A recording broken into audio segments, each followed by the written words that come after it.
Mesdames, Mesdemoiselles, Messieurs, bonjour. Nous sommes le dimanche 2 novembre 2014. Aujourd'hui, comme tous les dimanches, nous allons revenir sur les principaux événements financiers de la semaine passée, analyser la façon dont ils ont affecté les marchés des devises et des matières premières.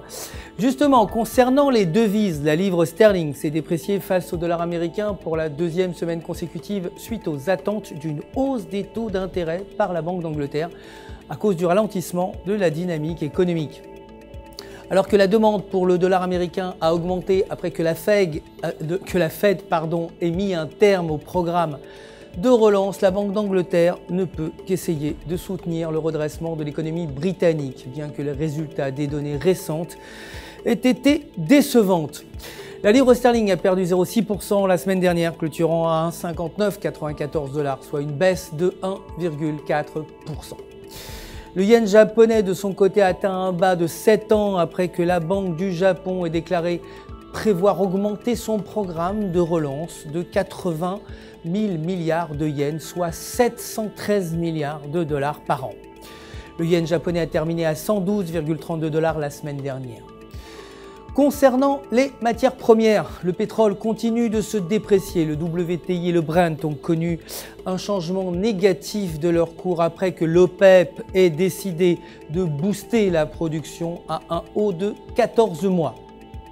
Le Brent a perdu 0,36 $, clôturant à 85,86 $ le baril, et le WTI a perdu 0,58 $, terminant à 80,54 $. Le cours de l'or a atteint son niveau le plus bas depuis 2010 après que la Banque du Japon ait revu à la hausse son programme de relance alors que la Fed vient de mettre un terme au sien. Le cours de l'or a perdu 2,3%, terminant à 1171,60 $ l'once. C'est la fin de notre résumé des actualités financières de la semaine passée.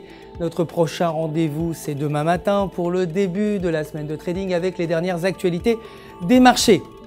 D'ici là, restez bien sûr connectés avec nous sur www.ufx.com pour tous vos besoins de trading. Votre conseiller personnel sera là pour répondre à toutes vos questions. Le centre d'assistance du FX se joint à moi pour vous souhaiter une excellente semaine de trading.